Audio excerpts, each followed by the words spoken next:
sekolah sampai kerja tidak pernah merasa ditolong oleh negara, tapi begitu dapat gaji, dipotong pajak. Ada kesan pajak itu hanya zolim, tidak adil pada masyarakat. Babilonia tadi ketika meninggalkan pajak, runtuh. Mesir kuno, ketika kebijakan pajaknya eksesif, korup, juga runtuh.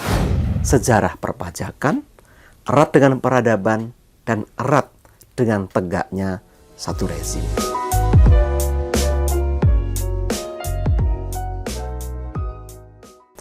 Salam jumpa, sahabat Potnomik.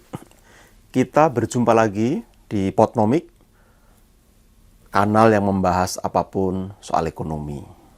Nah, kali ini saya ingin melanjutkan lagi tentang pajak.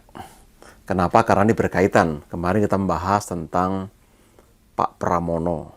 Nah, sekarang kita coba merespon dari aspirasi, dari percakapan, diskusi di media sosial. Saya melihat ada sebagian yang komplain soal pajak. Ada beberapa yang keberatan, yang kira-kira kalau dinarasikan, saya ini sekolah sampai kerja tidak pernah merasa ditolong oleh negara, tapi begitu dapat gaji, dipotong pajak. Lalu ada kesan, pajak itu hanya zolim, tidak adil pada masyarakat. Nah, saya ingin memberikan konteks yang lebih luas supaya kita bisa menilai apa yang sekarang ada ini secara lebih fair, lebih objektif. Nah, bentangan cerita saya nanti cukup panjang.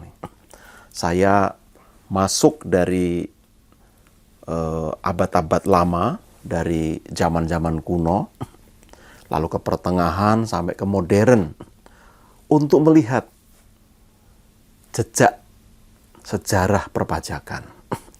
Nah, kenapa ini penting? Karena kalau kata Benjamin Franklin, seorang founding fathers Amerika, dia mengatakan, hanya ada dua yang pasti dalam hidup ini, kematian dan pajak. Wah, pajak sedemikian penting.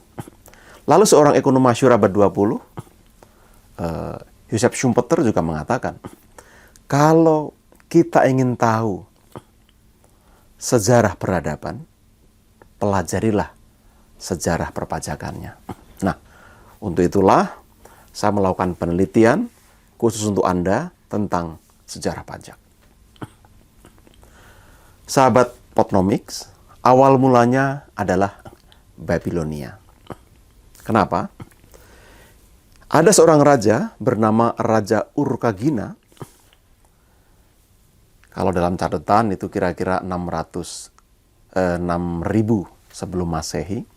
Dia mengatakan, ada prasasti yang menuliskan begini,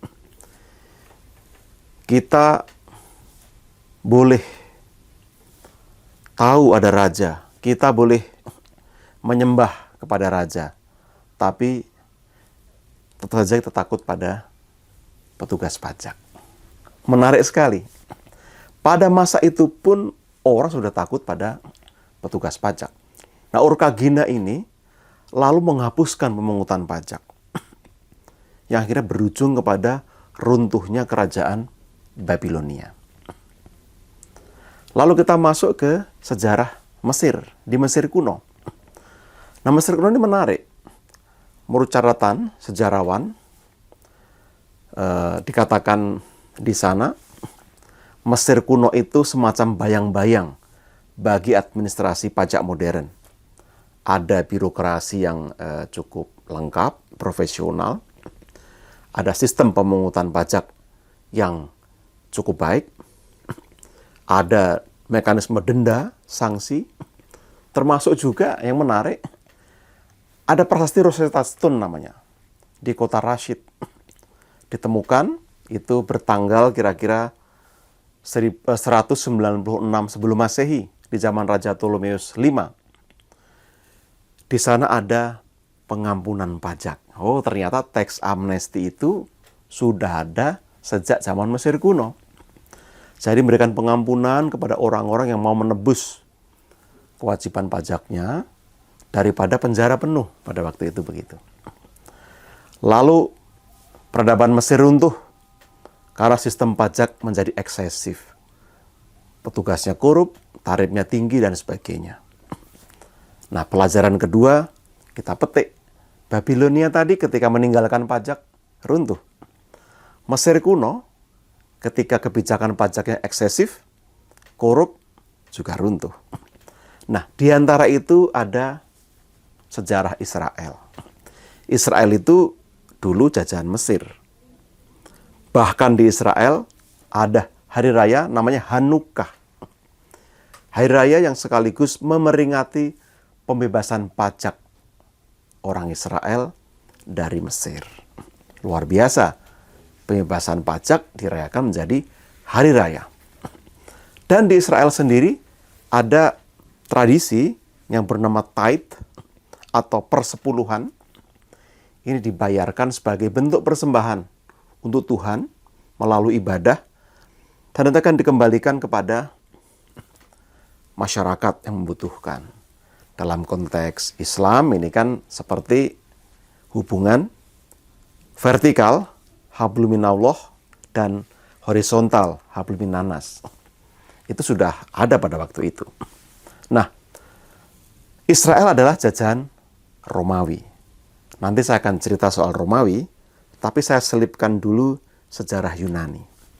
Nah, Yunani ini menarik. Yunani kuno tidak punya sistem pajak yang baku, yang formal. Membayar pajak di Yunani itu bahkan menjadi bagian dari liturgi, dari ibadah. Maka sistem pajak di Yunani itu voluntaristik, ada kesukarelaan, partisipatoris, bottom up, beban itu dibicarakan di ruang ibadah. Sehingga banyak orang yang membayar dengan sukarela, yang mengemplang pajak didenda 10 kali lipat. Tapi pada akhirnya sistem Yunani yang melahirkan seorang bernama Aristides, yang dijuluki the father of tax justice. Dalam catatan Plutarchus dikatakan, Aristides itu begini prinsipnya. Memungut pajak tidak hanya wajib adil, tidak hanya harus adil, tapi sekaligus membuat setiap orang bergembira. Nah, ini penting sekali. Cara mengut pajak yang adil, yang menyenangkan, itu dimulai dari Aristides. Nah, setelah itu Romawi yang beririsan dengan Israel, karena dulu juga jajahan Romawi. Nah, kalau kita familiar misalnya dengan cerita Zakheus, cerita Matius, mereka ini disebut sebagai publikani. Ini yang menarik. Kaisar Agustus adalah seorang raja yang bisa dibilang sebagai bapak perpajakan modern. Kenapa? Di tangan Agustuslah sistem perpajakan modern dimulai. Dia memisahkan antara fungsi treasury dengan fungsi penerimaan. Kalau sekarang itu kira-kira publikan itu badan penerimaan negara. Nah, ternyata ide BPN itu sudah ada sejak Kaisar Agustus. Dipisahkan supaya ada akuntabilitas. Meskipun pada akhirnya publikan ini semacam lembaga yang otonom, dia dikasih target pajak, lalu mungut. Sayangnya mereka ini korup. Selain korup, karena kebutuhan perang, seperti Yunani, ada perang Peloponnesia, lalu runtuh. Butuh uang banyak, narik pajak tinggi. Sama dengan Romawi, karena kebutuhan perluasan imperium, ada perang saudara, dan lain-lainnya, pemberontakan, maka butuh uang banyak sehingga terjadi pemungutan pajak eksesif, Romawi runtuh. Sampai di sini ada pelajaran kedua yang bisa kita petik. Sejarah perpajakan erat dengan peradaban dan erat dengan tegaknya satu rezim.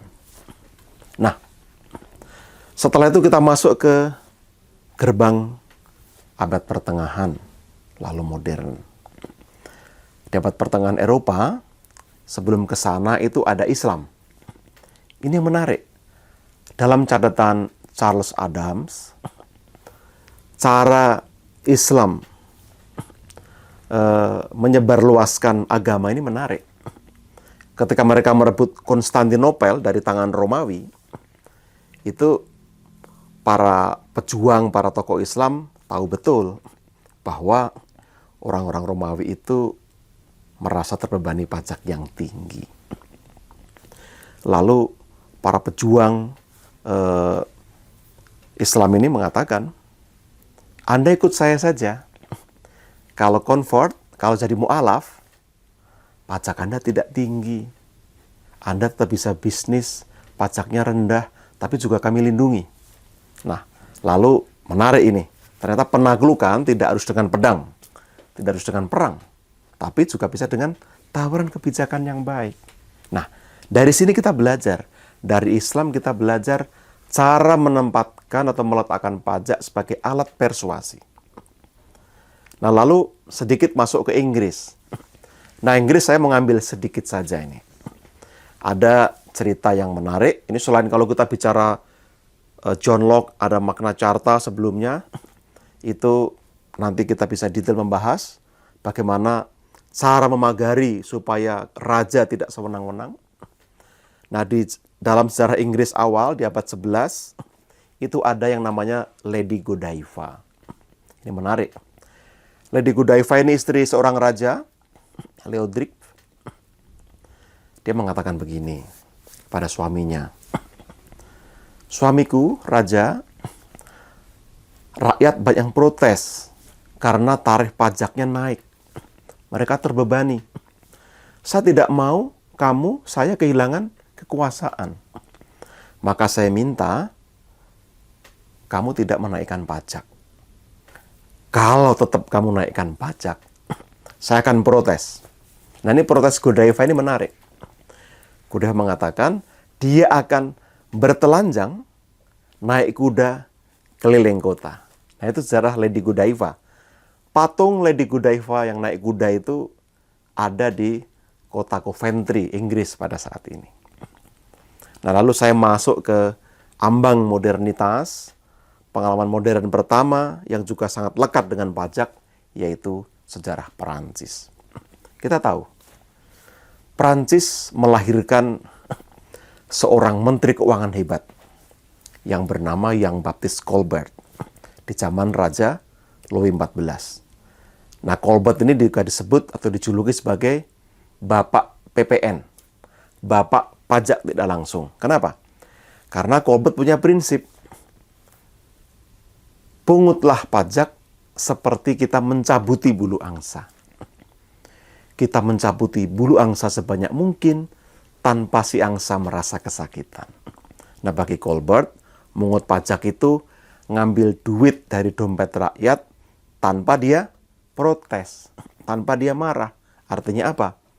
Ya diambil sedikit, kecil-kecil, ada persetujuan, lalu dikembalikan kepada rakyat. Sayangnya, di masa Louis XVI, abad gelap, di Perancis awan tebal. Raja yang terkenal dengan L'État c'est moi, yang mengatakan secara prinsip hukum adalah saya adalah negara, kira-kira begitu. Maka pada waktu Louis XVI, Perancis timbul pemberontakan karena para petani tidak sanggup lagi membayar pajak yang tarifnya tinggi, 80-90%, diambil oleh kerajaan dan dikorup. Sehingga rakyat tidak punya pilihan lain selain memberontak. Lalu pecahlah revolusi Perancis. Jadi sebenarnya di revolusi Amerika, 10 tahun sebelum revolusi Perancis, juga ada isu pajak. Perbedaan antara utara dan selatan. Utara yang makmur, selatan yang tertinggal, dan ada ketimpangan di sana. Nah, sahabat Potnomik, apa yang dapat ketangkap? Sejarah pajak itu panjang sekali. Jadi kalau kita mengiris seolah-olah pajak hanya ada pada periode kita ini, atau kira-kira hanya dimulai tahun 1945, itu keliru besar. Nah, ada sejarah panjang yang dapat kita petik pelajaran berharganya. Maka kalau kita bayar pajak atau menjalankan kewajiban pajak, tentu kita juga mesti mengerti dulu-dulunya seperti apa.